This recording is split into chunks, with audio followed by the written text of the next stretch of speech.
Thank you everybody for attending this webinar today about Heritage Malta. Just a few points before we start with the presentation itself. You will see the chat in the tool, and you can use the chat to ask us questions. We will collect all the questions and answer them afterwards.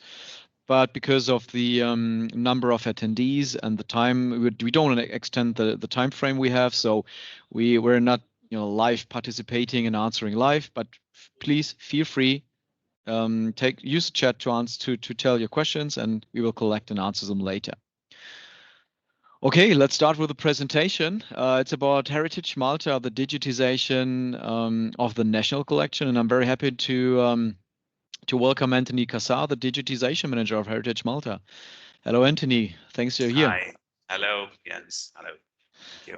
It's awesome that you're here and you take the time to tell us a few things about your project, because I know that your case studies will be very, very interesting. And this picture is just just a small sneak peek of what we will hear and see later. So I'm very happy about that. I don't want to talk too much about Heritage Malta, because you will do it later. You will explain what it is and what exactly your job is doing. So I will just go a little bit further with a short introduction. So what we will see today is I will give you a short introduction about the Digitalisierungsoffensive, what this event is all about. I will give a short general introduction about us, of course, and then I will hand over the presentation to Anthony, who will present Heritage Malta and what he is doing. And in the end, we will have a short Q&A session. And so I estimate the presentation today of being around maybe 45 minutes. We will see. So what is the Digitalisierungsoffensive? What is this event all about? So you remember last year when last year it started that we were not able to organize our typical live events we did for several years now, like with webinars, like with workshops and fairs, etc. So we started to have some kind of webinar event in 2020, and we had a great success with it. So we decided to do it again this year. And in general, we can say that it is the web event for libraries, archives, and museums in terms of digitization projects.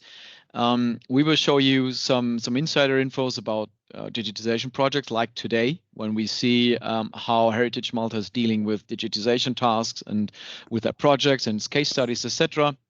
Also, there are other presentations about digitization workflow and presentation. You will learn about how to manage the digitization workflow from quality assurance or enhancing the image to presentation in the end, and internet according to all the international standards that are on the market already. Also, we have presentations from the City Archive in Aschaffenburg about web and social media archiving. And it goes about digitization equipment and scanners, etc. So this year it's the second edition, and last year we had more than 1,300 registrations. So it was really a huge success. So we decided to do it again. And I'm very happy that you are here.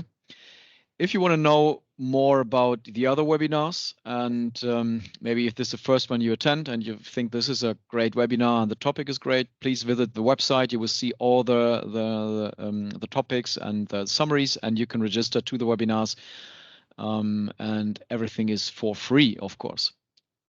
So about us, if you don't know us already, if you go on our website, you will see that we are only working for cultural heritage institutions. That means we support these institutions in building up a complete digital workflow from scanning to long-term preservation, knowing that some clients just want or need scanning application. They want to be more productive, more professional in that case.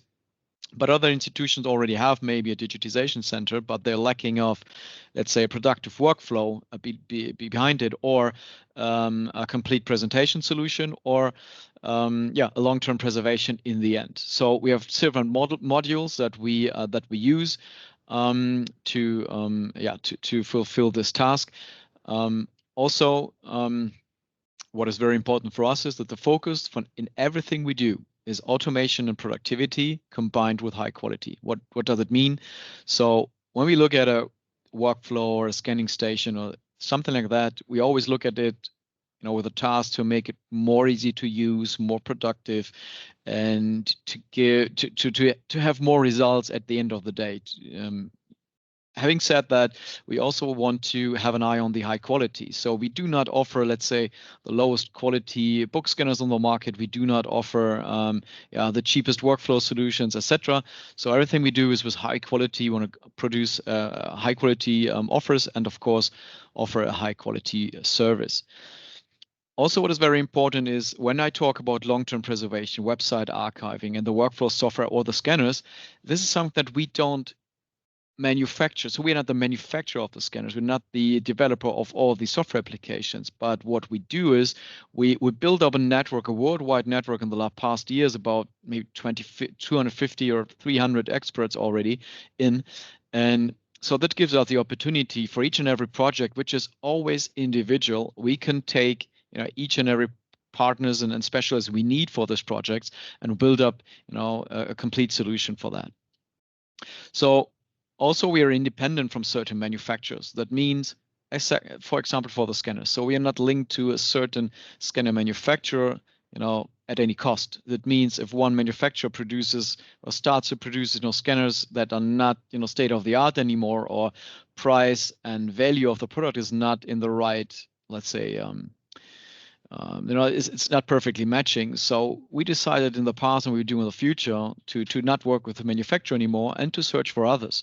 This is why we go to international archive events, library events, etc., and check out what is going on worldwide in the market.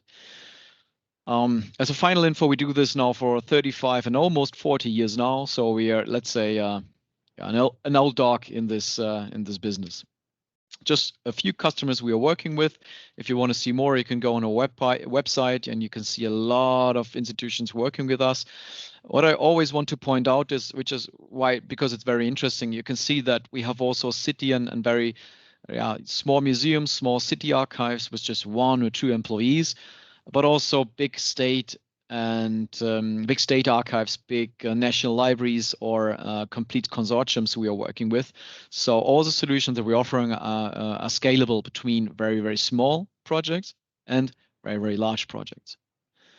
So this would be it for my part now. So I want to hand over to Anthony to tell us about digitization of the National Collection. So Anthony, I will stop share my screen so that you can take over, please. Thank you, Jens.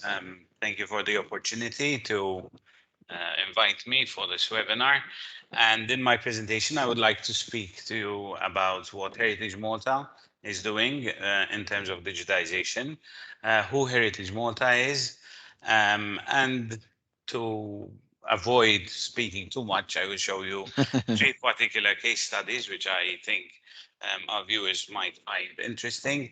2 on ground, on the land, and 1 underwater. So if it's okay, I'll share my screen. And yeah, please. Yeah. Okay, can you see the screen? Looks good, yeah. Okay, I would like to start off with this very brief video of what Heritage Malta is and what we do as an organization. So.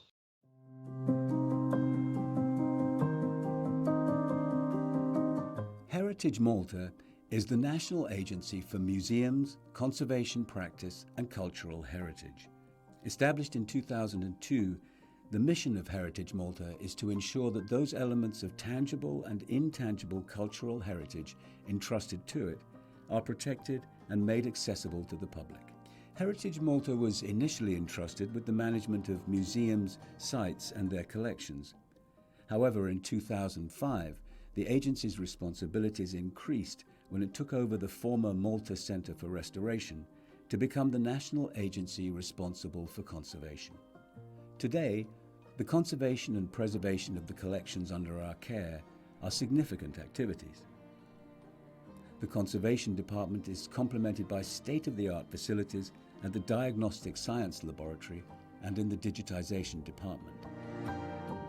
Over the last years, the agency has undergone significant restructuring and modernisation to ensure it is well equipped and focused to meet the new realities and challenges it is facing.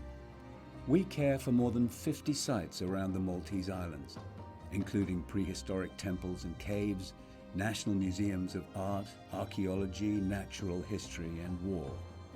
Our recently established Underwater Culture Heritage Unit is also undertaking underwater archaeology around our shores, for which dozens of ships, aircraft wrecks, and underwater war graves are being added into our care. Heritage Malta seeks to provide its audiences with an enhanced experience during visits to our sites and museums, as we believe that cultural heritage can enrich understanding of our history for all visitors and also act as a catalyst for Malta's tourism potential. We are committed to bringing culture closer to the people through facilitating interpretation and accessibility, both physical and virtual. Whether through temporary exhibitions, public lectures, heritage trails, or other specialized events, the agency ensures that it lives up to its motto of ensuring a future to our past. The agency has an education department with national educational programs targeting children of different age groups as part of organized school visits and kids' visitors' passports. These programs are based on the local educational curriculum and address specific areas of study in an edutainment approach.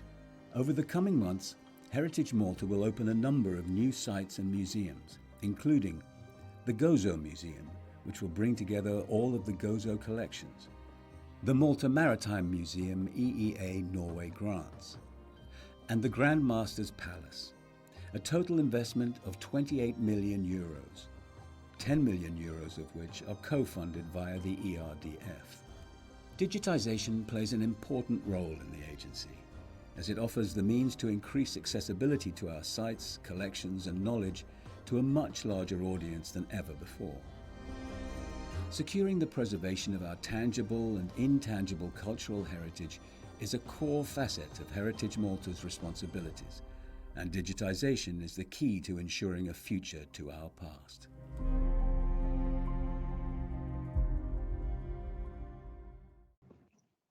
Great. So that was a brief introduction to what we do as an agency. We're the national agency for Malta. So under our responsibility, we have all the major public cultural heritage sites and museums in Malta.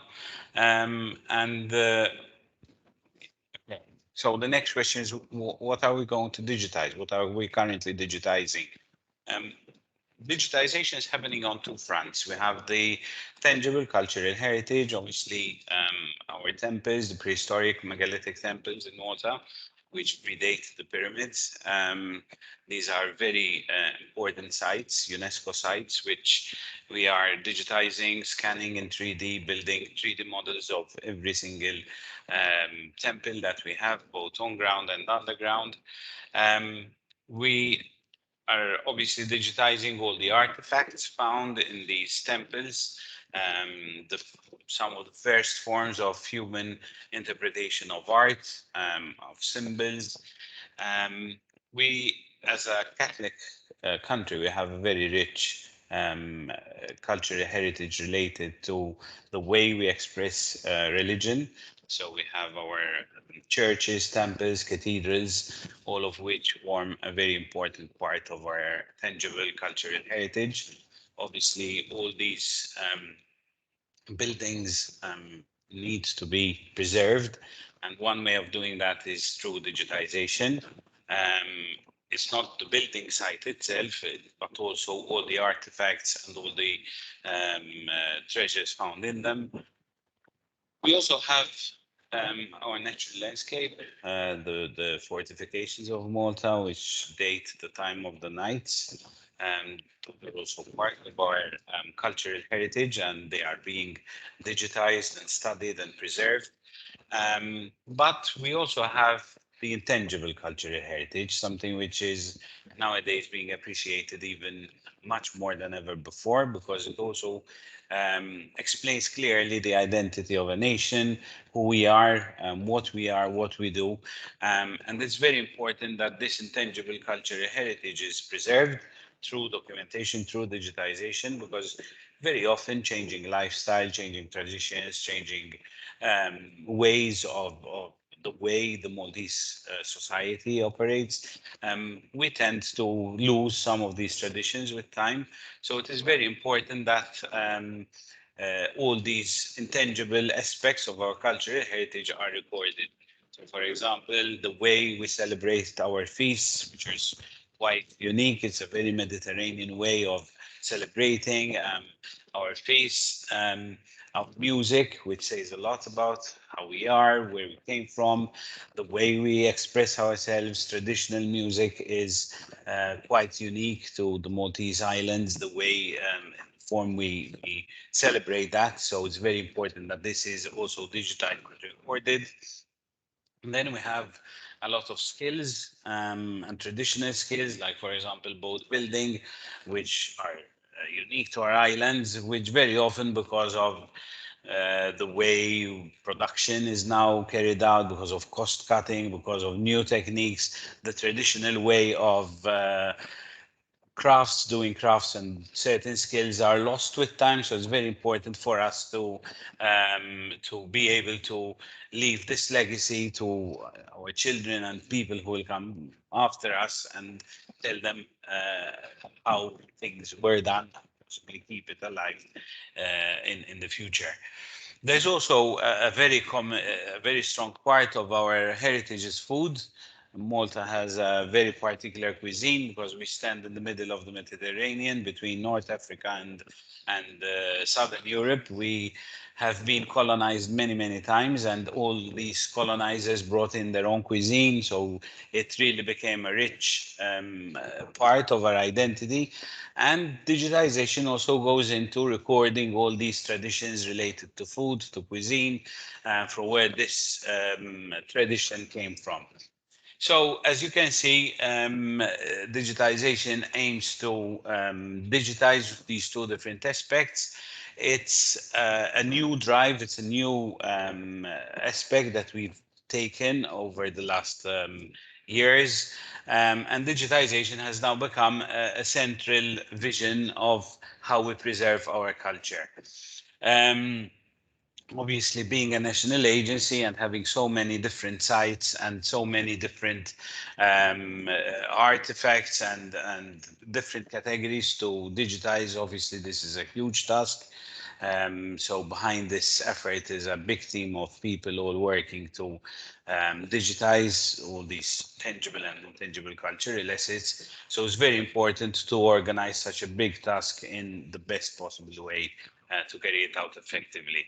So the main aims of this digitization is to, first of all, broaden access, to make our cultural heritage as accessible as possible, not only to locals and people who visit our museums, but to many people who in their lifetime will never come to Malta. So we still want to communicate who we are, what we have as a nation, and share with the world our cultural heritage, because we believe that this is also another way of how conflict is reduced, of how we understand each other, how we realize that we're all part of these global citizens of the world, and this is one great way of sharing our humanity with all the other countries. So broadening access through digitization, making all these digital assets available on the internet, and is one of the main aims of this digitization process. It's obviously there to preserve collections, because once we digitize, we're collecting a lot of information. We're making sure that these artifacts will not deteriorate over time, because at least we have a digital copy of the artifacts themselves. Some of these artifacts will keep on deteriorating, as we'll see in the case study. So there's so much you can do to preserve them, but at least we're collecting as much information as possible to document the state of these collections now, and also identify areas where we can intervene to preserve these collections as well. Um, We strongly believe in education at all levels. So we believe that when we communicate our cultural heritage to the general public, we're also encouraging the general public to educate themselves in a very informal way. So our role is not to teach history in the way we used to learn it at school, possibly, but to also discuss topics, to discuss issues which have repeated themselves in history. So one of the main aims of a museum is not just to display artifacts, but it is also there to help people analyze and ask questions and possibly come to their own conclusions. So this educational aspect is also a very important part of our remit. And also enrich the context where an artifact is seen.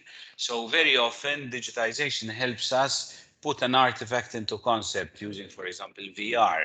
So it's not just looking at a vase, but you know what this vase was used for, where it came from, what used to go inside it, why it was important, the links to trade. So this gives that artifact a much wider context to what it really is, because it helps people understand much more about the collections being presented to them. Okay, so the digitization policy, which we launched a year ago, this is the National Digitization Policy. It's built on three pillars. First of all, it is there to create, manage, and promote the digitized assets themselves. We're speaking about digitizing millions of assets here. It's a huge collection. Um, Obviously, such a big collection needs to be sustainable. We need to design a methodology and a digitization program which is sustainable, which is structured, which is managed well, because it's such a big collection. So we don't afford to make big mistakes and then 5 years down the line, we realize that we've done a very, very big mistake, which makes a lot of work redundant. Um, and we also need to make sure that we have the resources to be able to carry out this very big project. And resources is not just the money to buy equipment, but also the human resources needed to build this digitization program, the expertise needed at all levels to be able to carry out the digitization and also the interpretation and also the communication related to the digitization process. The strategic goals which we have are related to the digital assets themselves, the acquisition of digital assets, the digitization program which we have laid out on a national scale, and also the organization capacity building and the resources we need to invest in. Obviously, having a very good and efficient team of experts in digitization is not something which can happen overnight or without any planning. So we need to make sure that as an organization, as a national agency, we have the capacity to be able to carry out such a program. These are just a few points which I wanted to mention with regards to the digital assets. In terms of assets, we want to make sure that these assets are acquired and digitized through a proper coordinated digital assets management system. Um, we're building the national collections management system to be able to manage this huge amount of digital assets which we are creating. Obviously, you can imagine the huge amount of data which is being created through digitization. And obviously, it is very important that this kind of data is properly stored, properly set up. And this is where it's very important to have international standards like the Spectrum standard, like the Dublin Core standard, the way we communicate with other collections, to have standards guide us in creating solutions which can speak, which can talk to other collections in Europe and all around the world. And in fact, we want to make sure that we can freely exchange these digital assets with as many other systems around Europe and around the world. And finally, to make sure that we raise awareness and we increase the usage of Heritage Malta's digital resources, both within the organization itself. So we're empowering curators, we're empowering museums to use digitization, but also outside of the organization, especially when it comes to working with schools. The digitization program meant that we had to create an organization-wide policy. Remember, this is a relatively new department for Heritage Malta, so we had to create a policy for the whole organization. Sometimes implementing big changes in a very big organization is quite a challenge in itself, so you have to plan that really well. It's new technology, new practices, new approaches, so we need to make sure that all the stakeholders involved in the whole process are on board with us and understand why digitization is so important, and make sure that this policy is implemented on an organizational level and it takes a central core. Um, Making sure that Heritage Malta embraces digitization sometimes is a challenge itself because it is a big organization and you have individuals who may not be as technically savvy with using new technology. So you need to provide training and explain why all this is being done.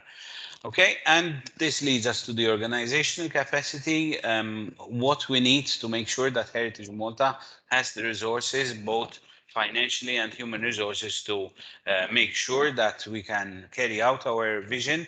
And this is where we work very closely also with other organizations like university, where we are encouraging young students to follow careers in digitization, so that we make sure that in the coming future we have access to the human resources that we need to fulfill such a big task.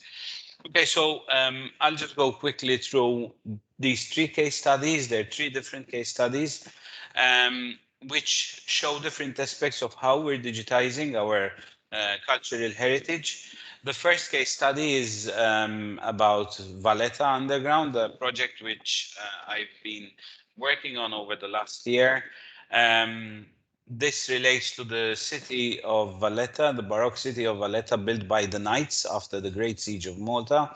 It was built in such a way to withstand any other siege which could have affected Malta. So it was one of the first modern cities to be built in Europe in this great fashion. And underneath Valletta, the knights built a sewage system which allowed sewage to move under the city rather than in the streets as was common in medieval cities at the time. So um, parallel to the main roads and side roads of Valletta, as you can see, there's this grid structure, are sewage tunnels and other communication tunnels between palaces, which allowed people to move from one auberge to another. Auberges were like the embassies of the different um, knights of Malta. And these tunnels connect practically most of Valletta, the underground city of Valletta, because beneath Valletta, one can say there is a complete network of tunnels, of passages running parallel to the main roads of Valletta. So what we've been doing is that this area, over time, especially during the Second World War, this area was enlarged to make space for shelters for the population. Remember, Malta in World War II was the most heavily bombed place in the world. So no other country, no other city in the world got the same amount of bombs in tonnage over their head. So the people took refuge beneath the city in these limestone hewn tunnels, which originally started as sewage, but they were enlarged, the rooms were built, and practically the population of Valletta would go underground, sometimes stay there for days because the air raids used to happen multiple times a day, and sometimes it was not even worth going out from underneath the city and going up in the roads because the amount of air raids which were happening. So people here were born, people were died. It was a very difficult period in our history. So what we've been doing is using LiDAR. We've been scanning this huge network of tunnels beneath Valletta, all the different rooms. And for the first time now, we have a complete 3D scan of this very large network, which is kilometers long, which has been scanned, as I said, using LiDAR. Um, we have also scanned a number of very large cisterns, which were used as quarries initially to cut the stone to build the palaces and the cathedral. And these were eventually roofed by the knights to be used as big wells. This area, once it's been digitized, now will be turned into a very interesting interactive user experience using digital projections, which can only be possible once all this data has been collected through digitization. Um, Obviously, we also needed to see the state these tunnels were in, where intervention to remove water, to see if there were any dangerous structures, and digitization helped us uncover all of this. So this is, for example, one of the narrower tunnels, which were originally used as sewage tunnels. Obviously, after the Knights left, the British built different sewage systems. So today that is clean water, it's not sewage water.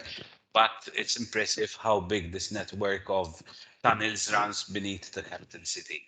There's also the human element because people used to live there during the war. So we've uncovered a lot of human interventions to this place, religious symbols. And yeah, this is the team from the digitization unit who worked underneath Valletta to digitize and scan all of this area.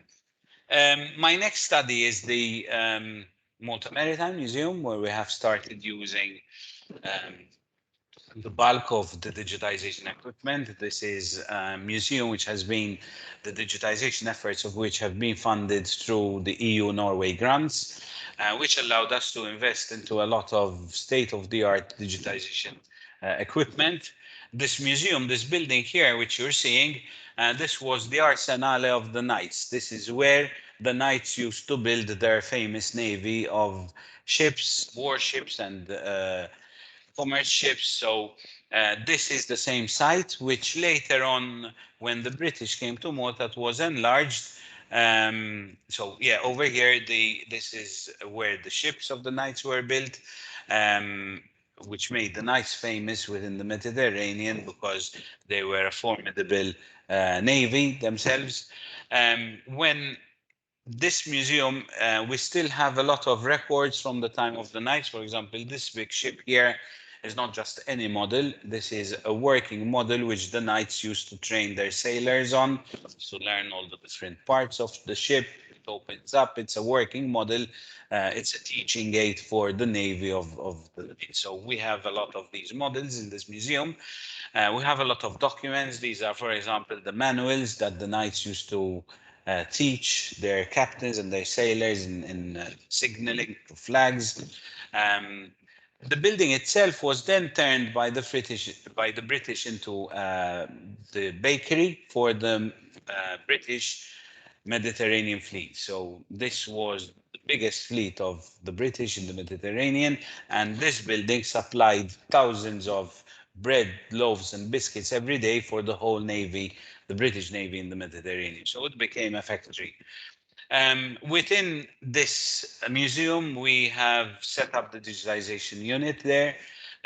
Over here, you can see the scan station being used to digitize a lot of content related to documents, to photographs, to plans. It's one tool which we really use a lot, and it helped us speed up the digitization process, but at the same time make sure that the quality of the digitized artifacts is very, very good.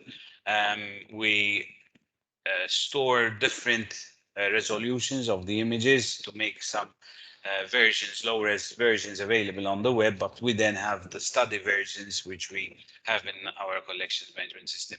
As you can see, this is also a factory. It was a factory, so digitization helps us to study the building itself. So we're not just speaking about the artifacts. The building itself is an artifact. And one very important collection which we have within this museum is the Jacques Cousteau exhibition, where we have the collection of Jacques Cousteau.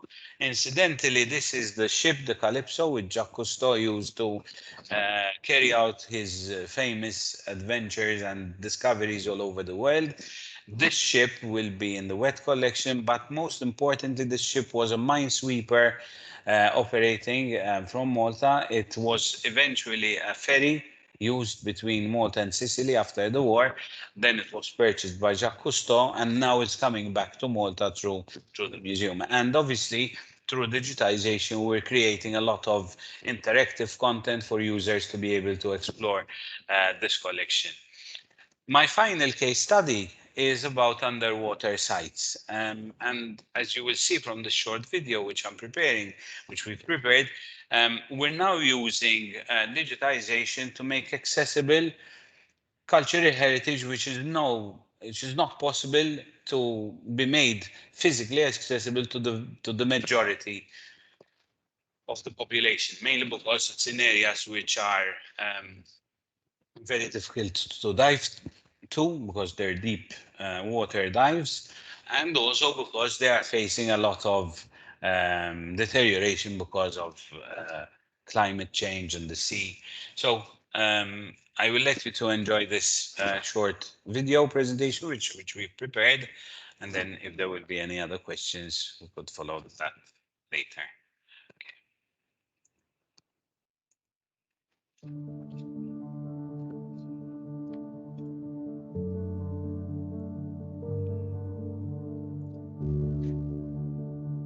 The University of Malta conducts a remote sensing survey in Maltese territorial waters. It has done so for the past 15, 20 years. The university systematically scans the seabed using a state-of-the-art sonar. In the past, it used a towed system. Today, it uses an automated underwater vehicle, which looks like a torpedo. What we do is we program it, send it off on a mission, and this fantastic tool goes out, surveys, and brings back what is, in essence, an image made out of sound. So an image of the seabed made from sound. What we do with those data is we import them to a specialized software. We mosaic the different sonar lines to create an archaeological map. We explore each line individually to ensure that we don't miss anything. And if something's on the seabed, we pick it up and we know where it is, we know how large it is, we know how deep the object is. The second phase of exploration of Malta's underwater cultural heritage sees the University of Malta coming together with Heritage Malta. An evaluation is made of every single site that has been discovered and a designation given. Designation is given according to the quality of the site as shown on sonar data. Once we have a list of sites that we wish to revisit, then we revisit with a higher resolution sonar to get an even better image. Following that, if it is a really important site, then we will go back and either dive the site with a specialized team of deep technical divers, or we will deploy a remote operated vehicle. Sometimes we will do both. The idea behind this second phase is to gather enough information which will help us take an even better decision with regard to the future of the site. Heritage Malta is the national agency that takes care of the management and conservation of Malta's cultural heritage. And since the setting up of the Underwater Cultural Heritage Unit in 2018, Heritage Malta has also started to manage some of Malta's underwater sites. To date, we have 16 sites which are managed by Heritage Malta. This number is going to grow, and although we only manage 16 sites, but we are involved in the study. Heritage Malta is involved in the study and recording of numerous other sites. The recording of underwater sites is quite a challenging undertaking. We don't sacrifice scientific standards just because a site is deep, just because we have less time on the site, we stick to the established standards. One of our aims with our underwater archaeological sites is to create 3D models. The purpose of 3D models is dual. Primarily, we're recording the site as it is when we've discovered it. So we're providing a yardstick for future studies or for future monitoring. The other notion behind recording a site in 3D is to be able to share it with the general public. Heritage Malta and the university, again working hand in hand, have collaborated on the establishment of the Virtual Museum Underwater Malta. And many of the sites that are managed by Heritage Malta and other sites that are not, but Heritage Malta and university have collaborated on their recording, are included in this museum. The idea behind this museum is simple. There should be no reason why the general public cannot visit these unique and very special heritage sites. The main reason being access. There is an extremely small part of the population that can dive, and of that, an even smaller percentage of people that can dive to such depths. Therefore, by recording the sites in 3D, we can provide virtual access to sites that would otherwise be inaccessible. Moreover, underwater sites are finite. They are disintegrating. We see this in other parts of the world. They disintegrate for a number of reasons. Some are anthropogenic, so some of the impacts are because of humans. Other impacts are natural. With the onset of climate change, we still don't understand what the impact of climate change is going to be on shipwrecks, especially large metal shipwrecks. And therefore, being able to share the sites now whilst they still exist, and being able to record them now whilst they still exist, I think is absolutely necessary for the preservation of our underwater cultural heritage.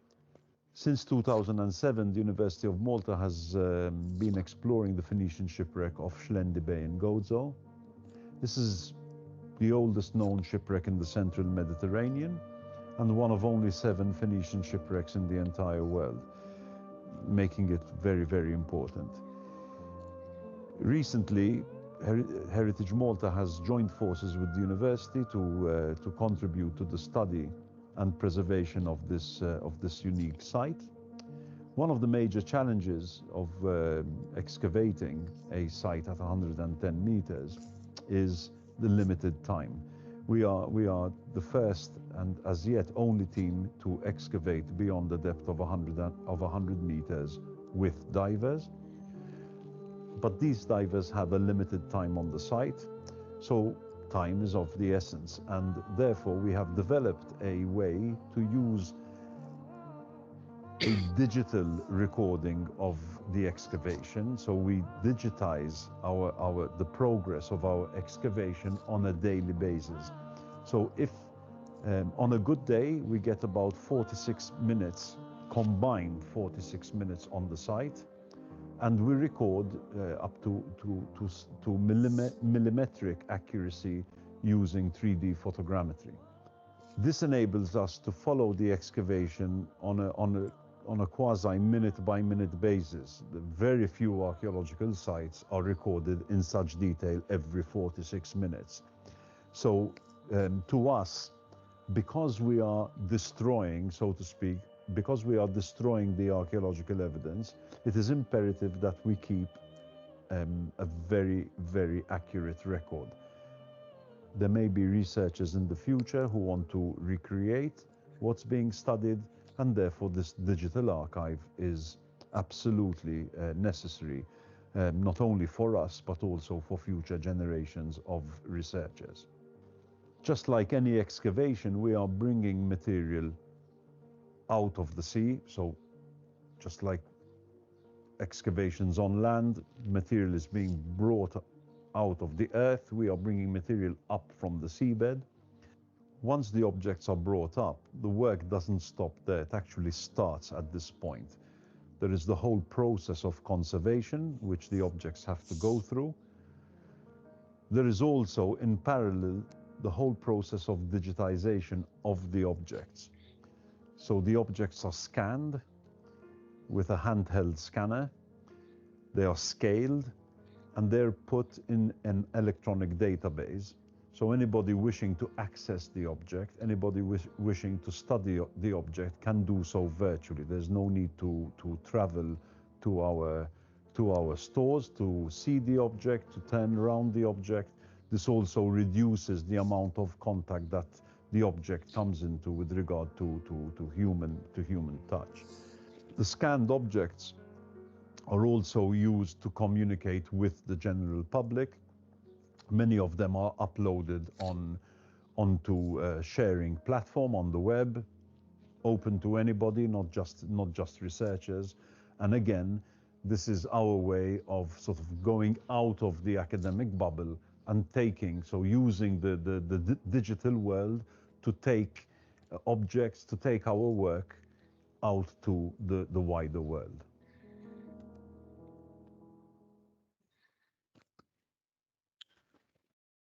Okay, so I presented these 3 case studies to show you that digitization is not about digitizing artifacts alone, but it also involves digitizing big projects, big sites like the 3 I showed you. Although also digitizing artifacts, both tangible and intangible culture heritage artifacts is very important, and managing such a big national project is challenging in itself. Now, if anyone has any questions, I'll be very happy to answer them. Yeah, that was a great presentation, Anthony. And I think, like I promised before, a lot of interesting insights. So we will check all the questions in the chat. I got a few questions to you, if you don't mind. And so you showed us 3 case studies from projects you're currently working on. What is on your scope for the next, let's say, months or years? Any new projects, any big task you're working on currently? Yes, mentioned in the first project, we have 3 museums, 3 very big sites which are going to be opened. The Grand Master's Palace, the Gozo Museum, and the Maritime Museum. Those are our 3 biggest projects at the moment. They are very, very big sites and very prestigious sites. So obviously we have a lot of work going on, not only with digitization, but also with the interpretation of the artifacts and using digital tools to help better interpret these 3 different sites. Okay. And you know, when I see all the 3D models and the lot of data you're producing, so I think it would be interesting to get to know, how do you save that data and how do you keep it, safe for the future? Because it must be a huge amount of terabytes or gigabytes you are saving right now and more to come. Yeah, I mean, space is one of the biggest challenges we're always facing. We're always asking the IT department for more space. So one of the things which we've done now is we have a big plan for huge storage systems replicated in different locations. First of all, we need to make sure that the data is stored well. If something happens, we always have enough redundancy and backup systems to allow us not to lose any of this data, because obviously the cost of acquiring this data is huge, the amount of man hours put into all of that. But we also need to have enough space where to store the data itself, because as you said, it's all the time increasing, and especially with the 3D model, laser scans and all that, it's very, very demanding there. I think so. Yeah, because I know that many of our clients have the same questions, and so they're searching for a way to save it, especially the smaller ones, They don't have the opportunity to use server capacities at a university or something. So yeah, interesting to know, yeah. Yeah. And one last question from my side. So I know you did some tests and you did your first projects in terms of 3D scanning. I don't mean the underwater or the tunnels. I mean just like typical, you have some kind of 3D objects and you scan it with 3D scanners. So what in general, what are your experience with that? How far is the technique today and what can you do? What are you looking at in the future at this topic? Yeah, 3D scanning with 3D models. We have different methodologies and different uses why we would want to create a 3D model. So we have a combination of either photogrammetry or 3D laser scanning, which is done.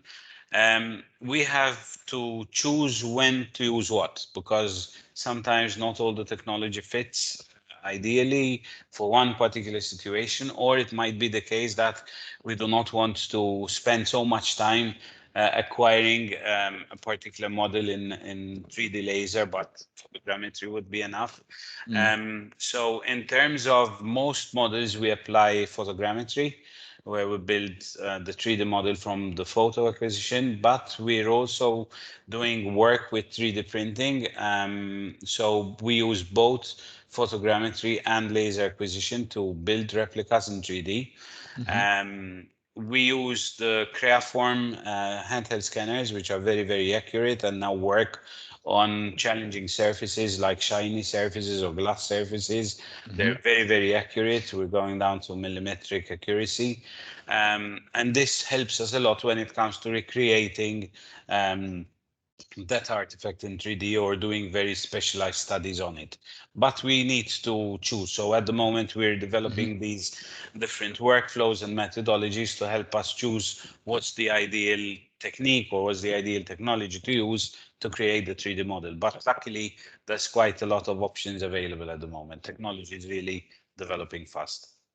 Okay, great. Yeah, good to know. So what can I say? So thank a lot for your time, Anthony, and for this awesome presentation. Very interesting.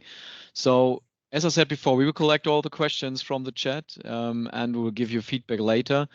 So yeah, I just have to say thank you very much, Anthony, and I wish you a great day. Thank you, and very welcome for inviting me. Thank you. Thanks.